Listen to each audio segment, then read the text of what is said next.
Tenth में usually थोड़ा सा ना दिक्कत ये आती है कि हवा बना हुआ है कि मुश्किल है टेंथ बोर्ड करके, जबकि यार सच्चाई ये है कि क्लास टेंथ की मैथ्स हलवा है। NCERT plus exemplar plus RD plus RS अगर तुम ये चारों कर रहे हो तो तुम बेवकूफ़ हो।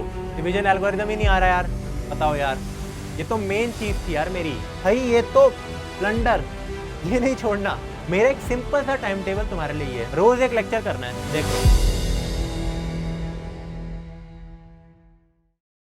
Hello everyone and welcome back to अपनी कक्षा। और आज की इस वीडियो में मैं तुम्हें यार एक स्ट्रैटेजी बताने वाला हूँ क्लास टेंथ बोर्ड एग्जाम की। ठीक है, तो जैसे कि तुम जानते हो इस बार तुम्हारा टर्म वन टर्म टू ये सब होने वाला है। ठीक है, दो पार्ट्स में एग्जाम है, अभी एक नवंबर में एग्जाम आने वाला है। तो मैथ्स की जितनी भी कुछ स्ट्रैटेजी टाइप सी, मतलब इसको तुम एक स्ट्रैटेजी वीडियो ले लो, टिप वीडियो मान लो, या फिर कैसे पढ़ना है, तो उस टाइप की वीडियोस में से समझ सकते हो। इसमें हम पूरा डिस्कशन करने वाले कि कौन से टॉपिक्स आएंगे, तुम्हें कैसे पढ़ना है, एक्सेट्रा एक्सेट्रा। ठीक है, तो बिना टाइम वेस्ट के क्या स्टार्ट करें वीडियो को। तो और यार ये टर्म वन की होने वाली है। ठीक है, तो इसमें टर्म वन के टॉपिक्स के बारे में डिस्कशन करा है मैंने। ठीक है, टर्म टू की अलग वीडियो तब बनेगी, बाद में बनेगी। ठीक है, तो स्टार्ट करते हैं यार बिना टाइम वेस्ट किए हम अपने। तो चैप्टर्स देख लेते हैं पहले। तो यार सबसे ज़्यादा जानना ये ज़रूरी है, कहीं हमें चैप्टर ही ना पता हो टर्म वन में क्या आ रहा है, टर्म टू में क्या आ रहा है। तो रियल नंबर की बात करते हैं, रियल नंबर आ रहा है। ठीक है, अब यार मैं ना कुछ मार्क्स कर लेता हूँ, ये रियल नंबर, पॉलिनोमियल और लीनियर इक्वेशन। यार ये तीनों चैप्टर हम अपनी कक्षा 9th में कवर करा चुके हैं पहले से, जैसे कि तुम जानते हो। टर्म वन में हमारा कोऑर्डिनेट ज्योमेट्री आएगा। ठीक है, क्वाड्रेटिक इक्वेशन नहीं आ रहा, तो ये तुम टेंशन मत लेना यार। कोऑर्डिनेट की, ट्राइंगल की, ट्रिगो की, area related to circle, probability की, ये सब अच्छे से हम कराने वाले हैं। ठीक है, एग्जाम से पहले सब आ जाएगा, बहुत सारी चीज़ें आ जाएगी। ठीक है, अब यार टेंथ में यूजुअली थोड़ा सा ना दिक्कत ये आती है कि हवा बना हुआ है कि मुश्किल है टेंथ बोर्ड करके, जबकि यार सच्चाई ये है कि क्लास टेंथ की मैथ्स हलवा है। ठीक है, एक्चुअली हलवा थी। ठीक है, पहले से हलवा थी क्लास टेंथ की मैथ्स। इस साल मजाक बन चुकी है क्योंकि बहुत कुछ हमारे टॉपिक्स हटा दिए गए हैं, जिसके बारे में भी हम बात करते हैं। तो डिस्कशन करते हैं यार, क्यों मैं कह रहा हूँ कि ये हलवा है, और इससे तुम्हें इतना वो नहीं होना चाहिए। हाँ ऑफकोर्स तुम्हें पढ़ाई करनी है, लेकिन ये नहीं है कि रोज 4-4 घंटे लगे हो, नहीं नहीं नहीं, उसकी जरूरत ही नहीं है। ठीक है, 10वीं की मैथ्स है, 11th की नहीं है। तो this is fairly simple, this is a simple examination. इस बार यार 40 नंबर का पेपर है। टोटल क्या होता है तुम्हारे, 80 नंबर का पेपर होता है और 20 मार्क्स फ्री होते हैं। मैं प्रैक्टिकल नहीं बोल रहा हूँ, मैं उसको फ्री बोलूंगा, वो फ्री में ही मिलते हैं। हद मार के उनमें एक नंबर कट जाता है अगर तुम्हारे बहुत बेकार नंबर आए और क्लास परफॉर्मेंस अच्छी हो, फुल है मतलब वो। तो बेसिकली यार 20 नंबर तो तुम्हारे कवर हो गए। अब इन 80 में से 40 इस बार तुम्हारे टर्म वन है और 40 टर्म टू। अच्छी बात यह है कि सारा सिलेबस एक साथ नहीं आ रहा, तो देखो एक इजी पॉइंट तो तुम्हें यहाँ पे मिल गया, सारा सिलेबस नहीं आ रहा है। अब देखो दूसरी बात, यहाँ ना सबसे पहले मैंने मार्क्स डिस्ट्रीब्यूशन कर रखी है, तुम देख सकते हो। अब इससे फर्क पड़ता है क्या यार, नहीं। ठीक है, ये बस दिखाने के लिए मैंने कर दी कि देखो रियल नंबर 6 नंबर का आ रहा है, पॉलिनोमियल 5 का आ रहा है, लीनियर इक्वेशन 5 का, जबकि काफ़ी नंबर का बना सकते हैं लीनियर इक्वेशन जो है, बट फिर भी इन्होंने डिसाइड किया फॉर सम कि कम आएगा। कोऑर्डिनेट ज्योमेट्री अच्छा खासा वही 6 नंबर है, ट्राइंगल भी 6 5 6, तो ऑलमोस्ट सब 5-6 नंबर के आएगा यार, सारी यूनिफॉर्म डिस्ट्रीब्यूशन है एक्सेप्ट प्रोबेबिलिटी, क्योंकि यार टेंथ का प्रोबेबिलिटी मजाक सही है। ठीक है, तो ऐसा तुम्हारा कुछ सीन रहने वाला है तुम्हारे मार्क्स डिस्ट्रीब्यूशन। ठीक है, यहाँ पे अगर मैं बात करूँ रिमूव टॉपिक्स की, ठीक है, देखो ये एक ऐसी चीज है जो काफी इंपॉर्टेंट सेक्शन है, तो तुम प्लीज यार ये चीज तो बिल्कुल स्किप मत करना अभी वीडियो में। This is the most important part of the video, remove topics. ठीक है, अब ये क्यों यार, तुमने यार काफी लोगों को कहते हुए मतलब बोलते हुए सुना होगा ये चीज कि फालतू का एक्स्ट्रा मत पढ़ो, जो रिमूव टॉपिक्स है उनके बारे में अच्छे से जान के जाओ, कि ये सब तुम्हें नहीं पढ़ना है, इन पर अपना टाइम वेस्ट मत करो। देखो अगर तुम सारा सिलेबस कवर कर रहे हो, इवन दो अगर वो नहीं आ रहा है, तो दैट इज वेरी गुड। ठीक है, that is very good, that will help you, trust me. ठीक है, अब मैं फिर भी डिस्कशन इस बात का करने वाला हूँ कि हमें कौन से रिमूव टॉपिक्स भी करने चाहिए। जैसे कि तुम देख सकते हो हमारे पास यहाँ पे 8 चैप्टर्स है, टर्म वन की बात कर रहा हूँ यार, टर्म टू की हम बाद में देखेंगे। तो रियल नंबर में इन्होंने यूक्लिड डिवीजन लेमा हटा दिया, जो चैप्टर था बेसिकली। तो आई डोंट नो कि क्या आएगा, बट यार जो मैंने कवर करा रखा है अपनी कक्षा 9-10 पे वो एंटायर है, कंप्लीट है। What I will recommend is that you complete the entire real numbers. ठीक है, एक्सेप्ट इरेशनैलिटी प्रूफ, इस पे तुम काटा लगा सकते हो। अगर तुम्हें पता हो, ये मैंने कराया है वैसे वीडियो में, अगर तुमने कर लिया है बहुत अच्छी बात है यार। ठीक है, तुम्हारा कॉन्सेप्ट स्ट्रांग होगी, सब्जेक्ट स्ट्रांग होगा।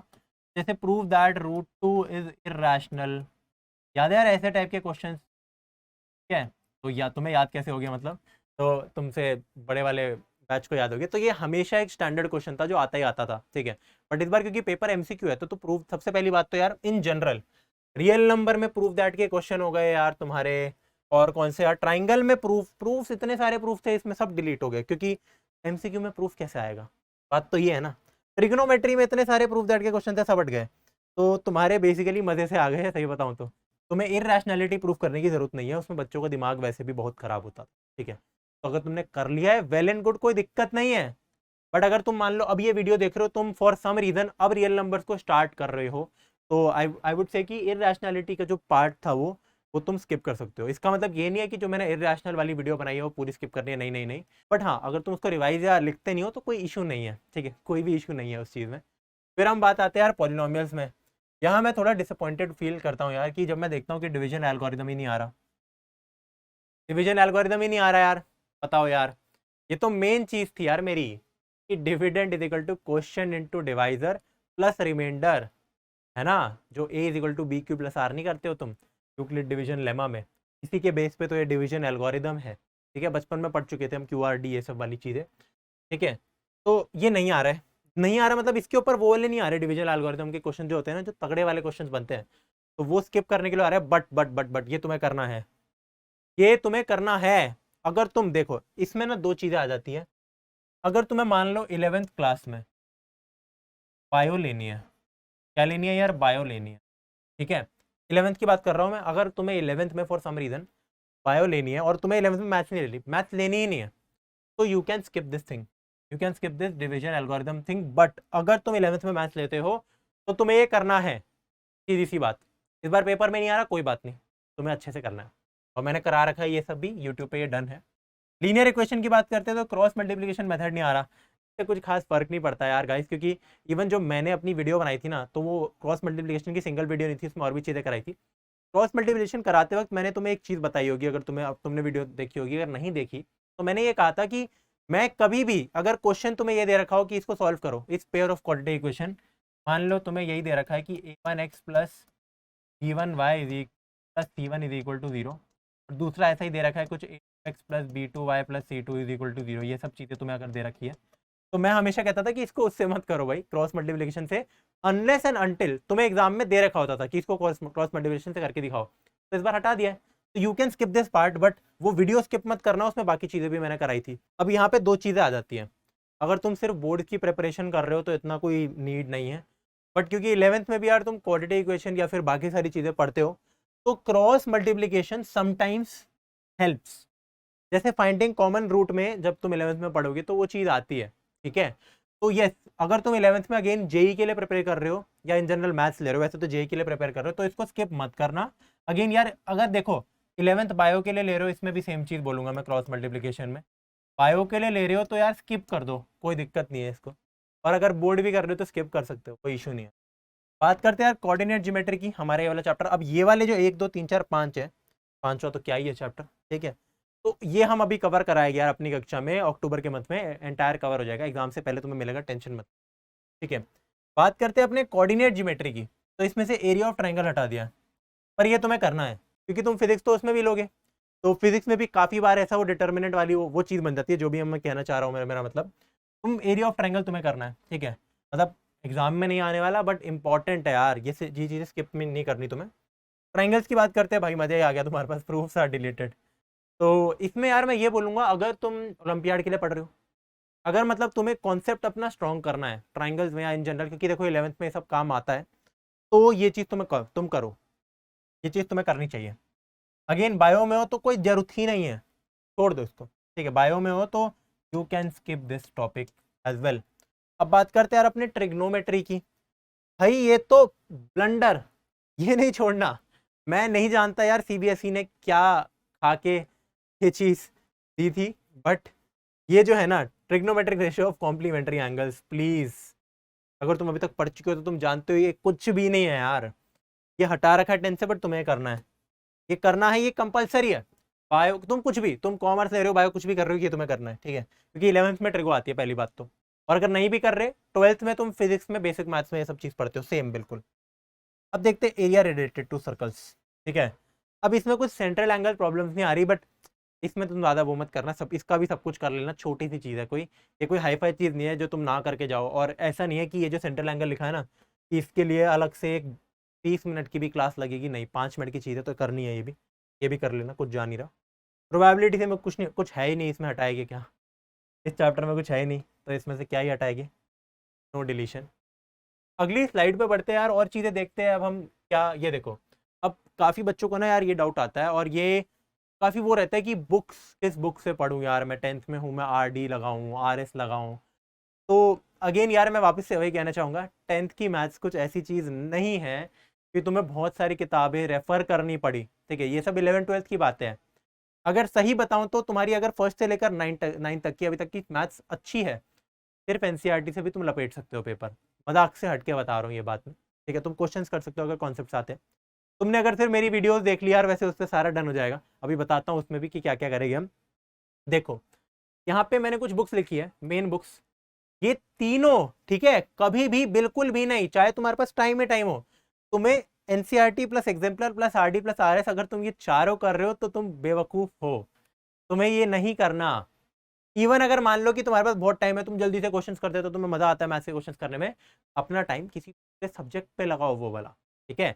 तो यहाँ पे यार मैंने अपने हिसाब से, मतलब अपने हिसाब से नहीं, जैसा होना चाहिए उस हिसाब से मैंने ये बनाया है कि या तो तुम NCERT प्लस प्लस है, ठीक है, सिर्फ NCERT अकेले नहीं, ठीक है, टेक्निकली उससे भी पेपर कर सकते हो, बट नहीं यार, हर बच्चे की अपनी अलग कैपेसिटी होती है, ठीक है। तो उस हिसाब से अगर मैं तुम्हें ये चीज़ बोलूँ, अगर तुम NCERT प्लस एग्जाम्पलर निपटा देते हो, NCERT प्लस एग्जाम्पलर, तुम्हें किसी भी तीसरी किताब की ज़रूरत नहीं है। मैं वापस बताता हूँ, अगर तुम RD शर्मा, RS अग्रवाल को टच भी नहीं करते हो, ठीक है, अगर तुम NCERT प्लस एग्जाम्पलर कर देते हो, प्लस दोनों examples plus questions, more than enough. या फिर सेकंड चीज़, अब यार यहाँ पे एक और चीज़ आती है, अगर तुम सिर्फ RD करते हो, ठीक है, अगर तुम सिर्फ RD शर्मा, जो कि एक मोटी किताब है थोड़ी सी, ठीक है, अगर तुम सिर्फ इसको कर देते हो, अच्छे से कर लेते हो, तो this alone, one book is sufficient, ठीक है। तो यहाँ पे मैं और लगा देता हूँ यार, तुम्हें बेसिकली करना क्या यार, सेम गोज फॉर RS, वैसे आई वुड रिकमेंड RD, ठीक है। अगर तुम एक बुक करना चाहते हो, अगर तुम कोई एक बुक करना चाहते हो, तो ये यहाँ पे एक और लगना काफी जरूरी था, या तो NCERT प्लस एग्जाम्पलर और सिर्फ RD शर्मा। RD के बाद तुम्हें NCERT की इतनी जरूरत नहीं है, RD में पूरी NCERT है, उसका एक्सटेंशन समझ सकते हो तुम इसको, एक्स्ट्रा बार बार रिपीटेड क्वेश्चंस है। या फिर और RS अग्रवाल, बट मैं रिकमेंड करूंगा या तो RD शर्मा पूरी कर लो, सिर्फ RD शर्मा, फिर तुम NCERT एग्जाम्पलर पे इतना ध्यान मत लगाना, ठीक है, अनटिल एंड अनलेस उसमें एक दो ऐसे कोई क्वेश्चन आ जाए जो RD में ना हो, या फिर सिर्फ ये भी इनफ है, ऐसा कुछ नहीं है कि तुम्हें RD खरीदने की जरूरत है, RD जरूरत नहीं है इतनी, ठीक है, अगर वो कर लेते हो। अब यार फॉर एडिशनल प्रैक्टिस, ये काफ़ी ज़्यादा सेंस बनाती है, एडिशनल नाम जो मैंने लिखा है, क्या ये तीन चीज़ें करना बिल्कुल कंपलसरी है? क्या है यार ये, ओ मतलब ये हमारे MCQ की किताब हो गई, previous year question, sample paper, बहुत तुम इसका सुनते हो कि ये सब तुम्हें 15-15 सैम्पल पेपर्स करने चाहिए, 10-10 सैम्पल पेपर करने चाहिए, ये करना चाहिए, वो करना चाहिए। अगर एक भी सैम्पल पेपर ना करो, मैं इंटेलिजेंट बच्चों के लिए कह रहा हूँ स्पेसिफिकली, तो इतना वो नहीं होता, बट अगर मान लो तुम्हारा सब्जेक्ट वीक है, तुम चाहते हो एक हैंड्स ऑन एक्सपीरियंस कि ऐसा पेपर आएगा, मैं इतने टाइम पे लिख पाऊंगा ये सब, तो एडिशनल प्रैक्टिस मेक्स सेंस, ठीक है, इन दैट केस, ठीक है। तो यार सबसे पहले तो यार तीन चीज़ें होती है यहाँ पे, इस बार जो तुम्हारा टर्म 1 टर्म 2 है, और 2021-22 का, 2021 में पहला टर्म होगा, एंड देन 2022 में तुम्हारा दूसरा टर्म 2 होगा, ठीक है। तो ये वाले जो इस बारी के पेपर है, ये तुम जानते हो कि ये क्या है यार, MCQs है।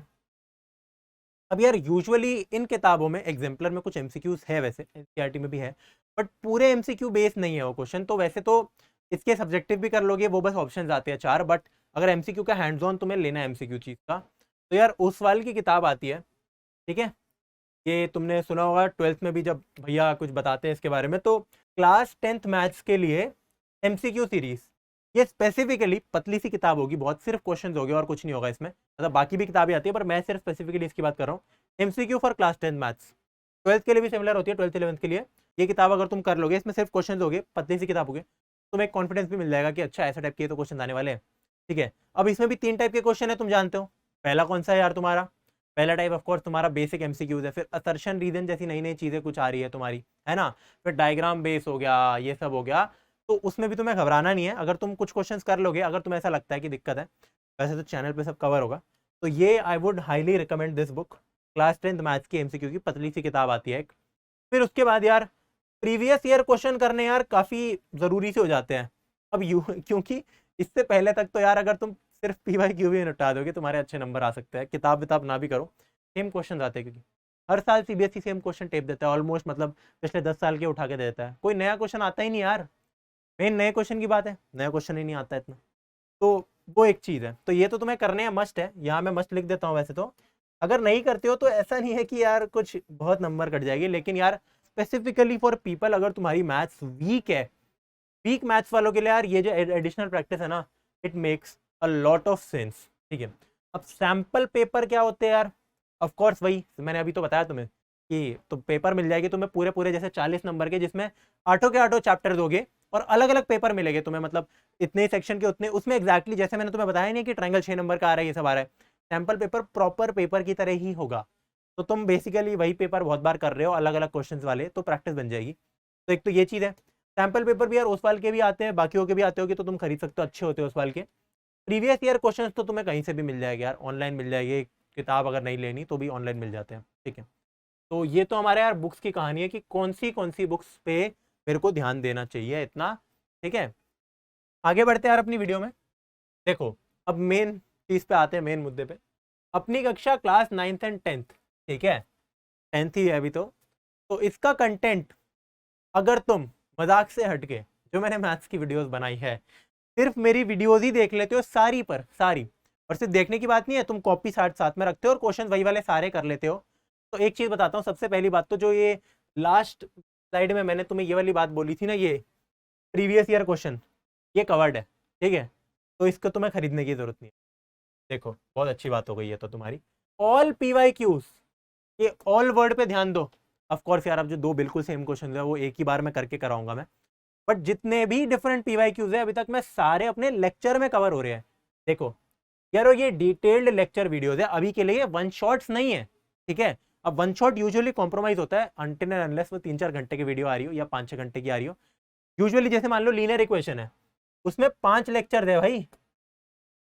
ठीक है, उसके बाद तुम्हारी एक NCERT की वीडियो है, सारा तुम्हारा देखो हम क्या कवर कर रहे हैं, NCERT की back exercise solve video solution, 3 घंटे की वीडियो है ये जो लीनियर इक्वेशन की बनाई है मैंने। पूरे NCERT के सारे सॉल्यूशन मैंने सारे करके दिखाए, एक एक क्वेश्चन सॉल्व करके दिखाया है। ठीक है, तो ये भी चीज हो गया तुम्हारा। मैंने क्या बताया था, NCERT प्लस एग्जाम्पलर बोला था। NCERT में भी एग्जाम्पल के तो पहले सॉल्यूशन दे रखे होते हैं, एक्सरसाइज रह जाती है और समझ नहीं आती कई बार। ठीक है, तो यहाँ पे देखो सब कुछ कवर्ड बिल्कुल पूरा। ठीक है, NCERT सॉल्यूशन ऊपर से मैं तो ये भी करा देता हूँ यार, ये देखो ऑप्शनल एक्सरसाइज नीचे लिखा होता है, जबकि इसमें एग्जामिनेशन पॉइंट ऑफ व्यू से नहीं है, लेकिन क्या पता भाई, क्या पता वो NCERT किताबें CBSE क्या मन करा दे दे। तो मैं बिल्कुल भी रिस्क नहीं लेना चाहता इस केस में। ठीक है, ना ही ये चाहता हूँ कि तुम गलती से भी कुछ छोड़ दो, कुछ भी छोड़ के आओ, मैं बिल्कुल नहीं चाहता ये चीज़। ठीक है, तो ये भी कवर्ड है, पूरी ऑप्शनल एक्सरसाइज कवर्ड है यार, बताओ इस सबके भी वीडियो सॉल्यूशन है। ठीक है, तो इतनी सारी चीज़ें तुम्हें ऑलरेडी मिल रही है। डिटेल्ड वीडियोस 50 से 60 मिनट का एक एक इंडिविजुअल लेक्चर, जैसे तुम्हें स्कूल में कराते थे कि 30-30 मिनट की क्लासेस होती थी, बिल्कुल वैसे है, बट कम टाइम में है, बहुत कम टाइम में है, तुम समझ रहे हो यार। तो ये सब कुछ कवर्ड है तुम्हारा, अभी तक 3 चैप्टर हो गए तुम्हारे टर्म 1 वाले, बाकी सारे हो जाएंगे। ऑप्शनल हो रखा है यार, बताओ यार, NCERT बैक एक्सरसाइज है, सारी लेक्चर वीडियोज है। अब यार एक MCQ सीरीज भी लाने की हम सोच रहे हैं। ठीक है, तो अगर तुम्हें टेक्निकली MCQ किताब खरीदने की भी इतनी ज़रूरत नहीं पड़ेगी अगर तुम ये वीडियो देख लोगे, बट हाँ खुद से प्रैक्टिस के लिए you can go for that.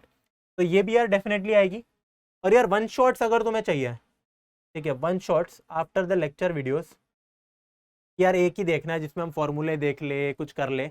Although I always prefer proper lecture videos, I like that format.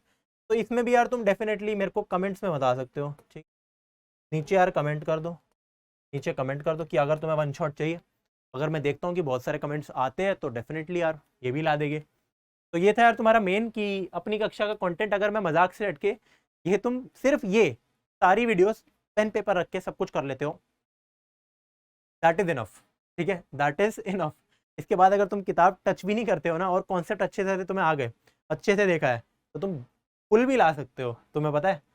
तो ये बहुत ही इंपॉर्टेंट बात हो जाती है यहाँ पे। अब यार एक चीज़ है कि एग्जाम्पलर वाली बात रह जाएगी यार। वैसे तो मैं तुम्हें बताता हूँ कि पेपर बहुत ईजी आने वाला है, लाइक ये गारंटीड बात है यार। सिलेबस भी काट दिया तो कुछ बचा है नहीं इतना, ठीक है। बट इसके भी अगर तुम चाहते हो कि इसके हम क्वेश्चन लाए, एग्जाम्पलर के क्वेश्चन भी सॉल्व करके दिखा दूं, अब ये काफ़ी नीच चीज़ हो जाती है, बच्चे ना ये सब देखते नहीं है क्योंकि, ठीक है। अगर तुम चाहते हो तो मुझे बताओ कि एग्जाम्पलर के क्वेश्चंस तुम देखना चाहते हो, सॉल्व होके देखना चाहते हो, ठीक है। वैसे तो तुम कर लेना सारे, बट नहीं होते तो ऑफकोर्स उनकी वीडियो सॉल्यूशन क्या तुम चाहते हो, तो ये भी हम ला सकते हैं, ये भी मेरे को कमेंट में बता देना, ठीक है। तो हमारी मेन चीज़ भी हो गई। अब इसके बाद यार ये देखते हैं, ये कोई वैसा टॉपिक नहीं है इंपॉर्टेंट, बट हाँ डिफिकल्टी लेवल क्या रहने वाला है यार पेपर का, जितना मेरे को लगता है। तो रियल नंबर एक ठीक ठाक, मतलब मेरे हिसाब से, वैसे मेरे हिसाब से सारे टॉपिक हलवा है, ठीक है। 10th की मैथ्स हलवा है, लेकिन फिर भी हर बच्चे के हिसाब से नहीं होता। तो यूजुअल अगर हम देखें रियल नंबर जो इस बार आएगा वो ठीक ठाक कह सकते हो, ईजी है क्योंकि टॉपिक्स हटा दिए, बट फिर भी पॉलिनोमियल्स ठीक ठाक है। इसका सबसे जो बढ़िया टॉपिक था वो हटा दिया, वरना यहाँ पे मैं इसको एक अच्छा टॉपिक बोलता हूँ। पॉलिनोमियल्स बहुत अच्छा टॉपिक है, रिमाइंडर थ्योरम, फैक्टर थ्योरम बहुत तगड़ी चीज़ है, बहुत ज़्यादा तगड़ी चीज़ है। बट क्योंकि यही है कि चीज़ हटा दी तो ठीक ठाक है। लीनियर इक्वेशन अभी भी अच्छा है, लीनियर इक्वेशन एक अच्छा है टॉपिक है, इसमें वो फिजिक्स वाले वो सवाल बन जाते हैं, वो वाले अच्छे हैं। लीनियर इक्वेशन एक अच्छा टॉपिक है, ठीक है, अच्छे क्वेश्चन बन सकते हैं, टाइम एंड वर्क के अच्छे क्वेश्चन बन सकते हैं लीनियर इक्वेशन, ठीक है। अब कोऑर्डिनेट ज्योमेट्री की बात करते हैं तो ये भी एक अच्छा टॉपिक है, ठीक ठाक क्वेश्चन बन सकते हैं, और तुम्हारे लिए एक फेयरली न्यू टॉपिक हो जाएगा, क्योंकि 9th की कोऑर्डिनेट ज्योमेट्री कुछ थी नहीं, तो यहाँ पे डिस्टेंस फॉर्मूला था ना इसमें, एनीवेज मतलब सेक्शन फॉर्मूला तो नहीं था। तो ये नई नई जो चीज़ें है तुम्हारे पास, और कई बार जैसे पैरेललोग्राम का क्वेश्चन आ जाएगा मिड पॉइंट, तो वो सारे थोड़ा इंटरेस्टिंग चीज़ है। कोऑर्डिनेट ज्योमेट्री भी एक अच्छा टॉपिक है।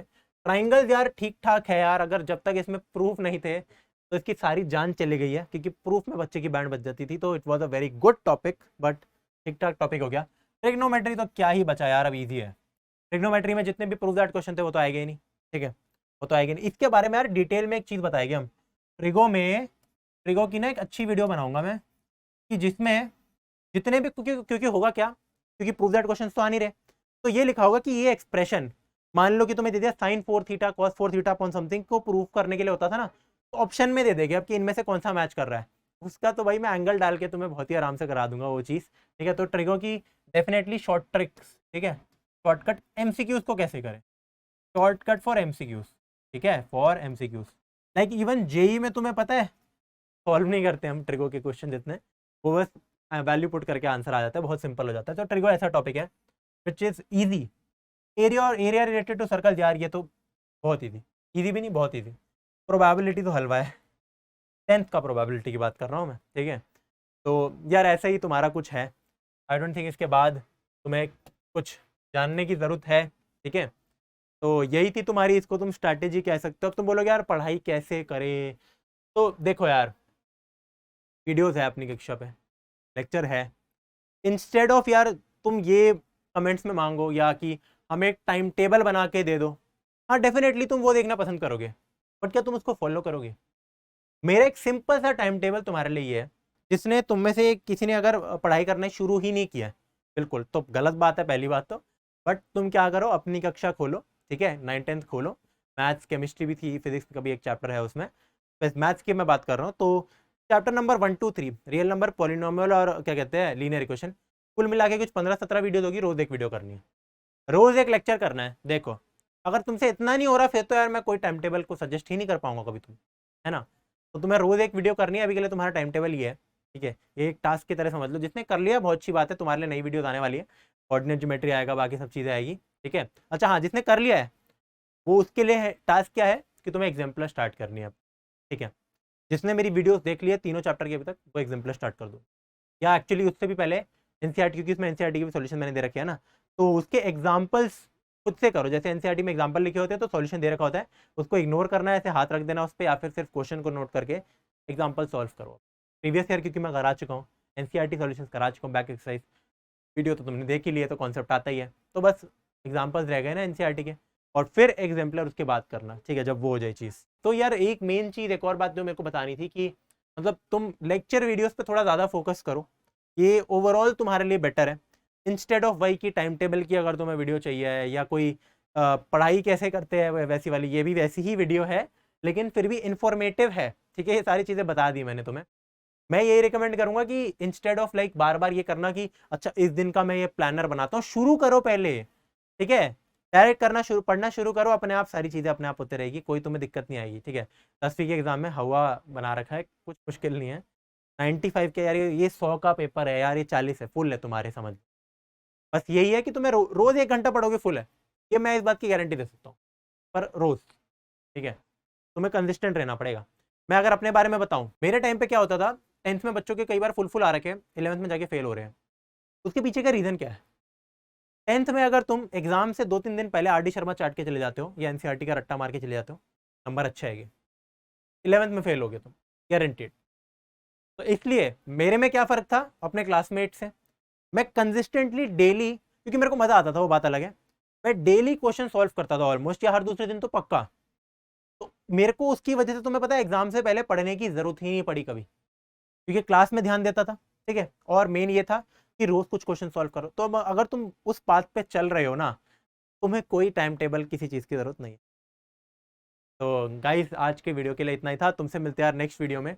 नेक्स्ट तुम मेरे को बताना अगर तुम्हें फिर भी कुछ और चाहिए हो, जैसे शॉर्ट ट्रिक्स हो गई, तो ये सारी चीज़ें हो गई, बाकी सारी चीज़ें तो आती ही रहेगी, ठीक है। तुम यार नेक्स्ट वीडियो में, तब तक के लिए यार ख्याल रखो अपना, और ठीक है, फोड़ दो और क्या। चलो बाय।